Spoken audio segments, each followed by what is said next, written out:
இன்றைய செய்திகள். வணக்கம் நேயர்களே, இன்றைய முக்கிய அரசியல் செய்திகளை சுருக்கமாக பார்ப்போம். உணவு பாதுகாப்பு சட்டம் 2013 முன்மொழியப்பட்ட சட்ட திருத்தம் தமிழ்நாட்டு மக்களின் உணவு உரிமைகளை பாதுகாக்கும் வகையில் இருப்பதாக கருதி அதை மறுபரிசீலனை செய்யுமாறு பிரதமர் மோடிக்கு முதலமைச்சர் விஜய் அவர்கள் கடிதம் எழுதியுள்ளார். அமைச்சர் செங்கோட்டையனின் கருத்து. அமைச்சர் செங்கோட்டையன் அவர்கள் அரசின் பணிகள் குறித்த விமர்சனங்களுக்கு பதிலளிக்கும் வகையில் கருத்து தெரிவித்துள்ளார். பணிகளை முடித்ததாக கூறுவது மற்றும் எதிர்க்கட்சிகளின் செயல்பாடுகள் குறித்து அவர் தனது தரப்பு விளக்கங்களை முன்வைத்துள்ளார். கரூர் விவகாரம். அரசு வேலைவாய்ப்பு அறிவிப்பு. பாதிக்கப்பட்ட குடும்பங்களுக்கு அரசு வேலை வழங்கும் தமிழக அரசின் முன்னெடுப்பு குறித்து பல்வேறு தரப்பிலிருந்து கருத்துக்கள் வருகின்றன. இந்த முன்னெடுப்பின் அவசியம் மற்றும் சில அரசியல் தரப்பினரின் விமர்சனங்கள் என இருவேறு பார்வைகள் இவ்விவகாரத்தில் நிலவுகின்றன. சென்னை நவீனமாக்கல் திட்டம். சென்னை மாநகரத்தை பொலிவுமிக்க நகரமாக மாற்றும் முதலமைச்சரின் தொலைநோக்கு பார்வை குறித்து அமைச்சர் செங்கோட்டையன் விளக்கியுள்ளார். சென்னையை நவீன வசதிகளுடன் கூடிய சிறந்த தலைநகரமாக உருவாக்குவதே அரசின் முக்கிய இலக்கு என்று அவர் தெரிவித்துள்ளார். டாஸ்மாக் பார் டெண்டர் நீட்டிப்பு. தமிழக அரசு டாஸ்மாக் பார் டெண்டரை மேலும் 2 மாதங்களுக்கு நீடித்து உத்தரவிட்டுள்ளது. இது தொடர்பான நிர்வாக நடவடிக்கைகள் மாற்றங்கள் குறித்த அதிகாரப்பூர்வ அறிவிப்பு வெளியிடப்பட்டுள்ளது. கிரிக்கெட். ஜிம்பாப்வே தொடர். இந்திய அணியில் மாற்றம். ஜிம்பாப்வே அணிகளுக்கு எதிரான 3 போட்டிகள் கொண்ட T20 தொடருக்கான இந்திய அணி அறிவிக்கப்பட்டுள்ளது. இந்த அணியில் சஞ்சு சாம்சன் இடம்பெறாதது ரசிகர்களிடையே விவாதத்தை ஏற்படுத்தியுள்ளது. துபே மற்றும் ரிங்கு சிங் போன்ற இளம் வீரர்கள் அணியில் சேர்க்கப்பட்டுள்ளனர். இது இளம் வீரர்களுக்கு அளிக்கப்படும் முக்கிய வாய்ப்பாக பார்க்கப்படுகிறது. கரூர் விவகாரம். அரசியல் களத்தில் அதிர்வுகள். கரூர் மாவட்டத்தில் நடைபெற்ற துரதிர்ஷ்டவசமான உயிரிழப்புகள் தற்போது அரசியல் களத்தில் விவாத பொருளாகியுள்ளது. சிபிஐ விசாரணை கோரிக்கை. அரசியல் கட்சிகளின் விமர்சனங்கள் என சூழல் பரபரப்பாக உள்ளது.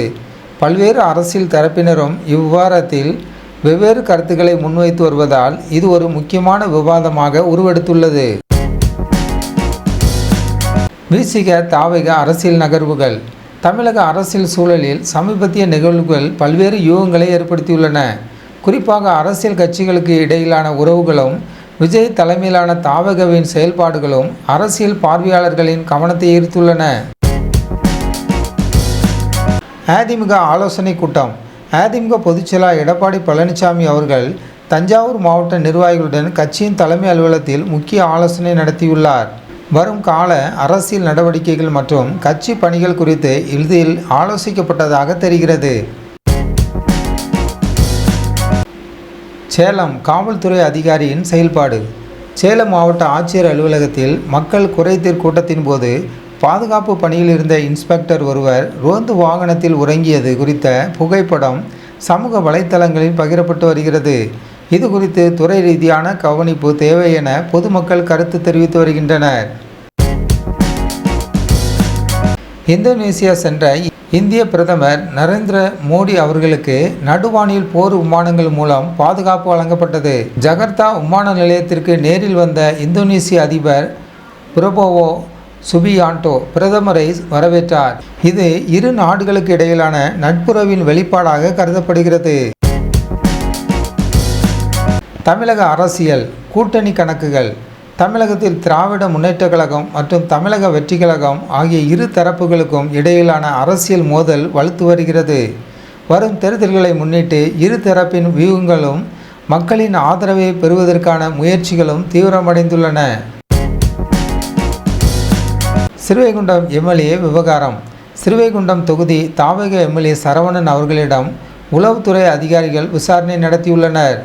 எம்எல்ஏ பதவியை ராஜினாமா செய்வது தொடர்பாக பணம் பேரம் பேசப்பட்டதாக எழுந்த குற்றச்சாட்டுகளை தொடர்ந்து இந்த விசாரணை நடைபெற்றுள்ளது. காங்கிரஸ் கட்சியின் கருத்து. கூட்டணி கட்சிகளுடன் கண்ணியமான உறவை பேணுவதில் காங்கிரஸ் கட்சி எப்போதும் உறுதுணையாக இருப்பதாக நாடாளுமன்ற உறுப்பினர் மாணிக்கம் தாகூர் தெரிவித்துள்ளார். பொதுவெளியில் விமர்சனங்களை முன்வைப்பதை விட கண்ணியமான அணுகுமுறையே முக்கியம் என்பதை அவர் வலியுறுத்தியுள்ளார். சென்னை அண்ணா நகரில் புனரமைக்கப்பட்ட பூங்காவை அமைச்சர் செங்கோட்டையன் பொதுமக்கள் பயன்பாட்டிற்கு திறந்து வைத்தார். மேலும் சுற்றுச்சூழல் பாதுகாப்பை வலியுறுத்தும் வகையில் அங்கு மரக்கன்றுகளையும் அவர் நட்டு வைத்தார். கடல் நீர் குடிநீராக்கும் திட்டம். மாமல்லபுரம் நெம்மேலியில் கடல் நீரை குடிநீராக்கும் திட்ட பணிகளை முதல்வர் விஜய் அவர்கள் நேரில் ஆய்வு செய்தார். திட்டத்தின் செயல்பாடுகள் குறித்து அதிகாரிகளிடம் கேட்டறிந்த அவர் சுத்திகரிக்கப்பட்ட மாதிரி குடிநீரை பருகி அதன் தரத்தை உறுதி செய்தார். அரசியல் மாற்றம். திருவள்ளுவர் மேற்கு மாவட்ட திமுக துணை செயலாளராக இருந்த VCR குமரன் சில அரசியல் காரணங்களால் அந்த பொறுப்பிலிருந்து விலகி அமைச்சர் என் ஆனந்த் முன்னிலையில் தாவக கட்சியில் இணைந்துள்ளார். சந்திப்பும் வாழ்த்தும். தாவகவில் இணைந்த பிறகு VCR குமரன் முதலமைச்சர் விஜயை நேரில் சந்தித்து வாழ்த்து பெற்றார். அப்போது அன்னை மூகாம்பிகையின் திருவுருவ சிலையை அவர் வழங்கினார். ஜாமீன் மனு தாக்கல். MLA பேரம் தொடர்பான விவகாரத்தில் கைது செய்யப்பட்டுள்ள திருநாவுக்கரசு, தியாகராஜன், ரமேஷ், நரேஷ் மற்றும் கார்த்தி ஆகிய 5 பேரும் தங்களுக்கு ஜாமீன் வழங்க கோரி நீதிமன்றத்தில் மனு தாக்கல் செய்துள்ளனர். நீதிமன்ற விசாரணை. கைது செய்யப்பட்டுள்ள 5 பேர் தாக்கல் செய்த ஜாமீன் மனு மீதான விசாரணை சென்னை முதன்மை அமர்வு நீதிமன்றத்தில் இன்று நடைபெறவுள்ளது. நகராட்சி கூட்டத்தில் புகைப்படம்.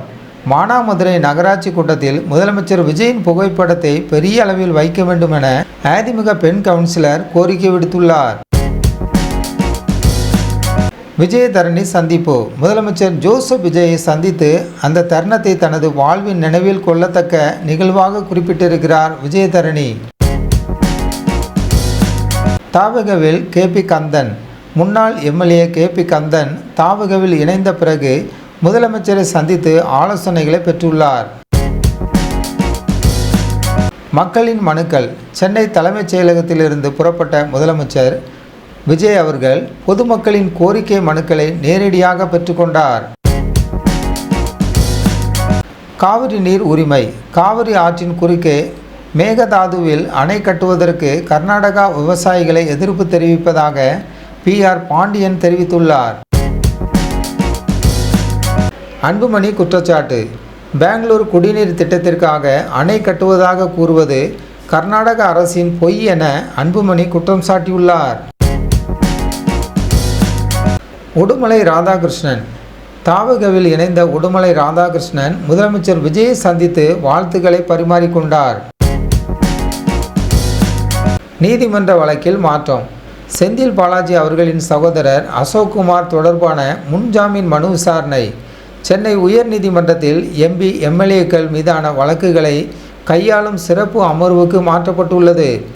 காவல்துறை தரப்பில் பதில் மனு தாக்கல் செய்ய அவகாசம் கோரப்பட்டதை அடுத்து இவ்வழக்கின் விசாரணை ஜூலை 8ஆம் தேதிக்கு ஒத்திவைக்கப்பட்டுள்ளது. தமிழக முதலமைச்சருடன் சந்திப்பு. தமிழக முதலமைச்சர் அவர்களை மரகதம் குமரவேல் அவர்கள் நேரில் சந்தித்து வாழ்த்துக்களை தெரிவித்துள்ளார். தமிழகத்தின் வளர்ச்சி முன்னெடுத்து செல்லும் அரசுக்கு புதிய சாதனைகளை படைக்க தனது மனமார்ந்த நல்வாழ்த்துக்களை அவர் பகிர்ந்து கொண்டார். நீர் மேலாண்மை குறித்து அன்புமணி ராமதாஸ் மனு.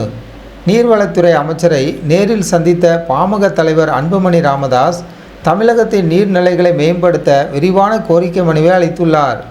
குறிப்பாக நதிகளை இணைத்தால் காவிரி குண்டாறு திட்டம், தடுப்பணைகள் கட்டுதல் மற்றும் நீர்நிலைகளை மீட்டுருவாக்கம் செய்ய திட்டமிடுதல் உள்ளிட்ட 10க்கும் மேற்பட்ட ஆக்கப்பூர்வமான பரிந்துரைகளை அவர் முன்வைத்துள்ளார்.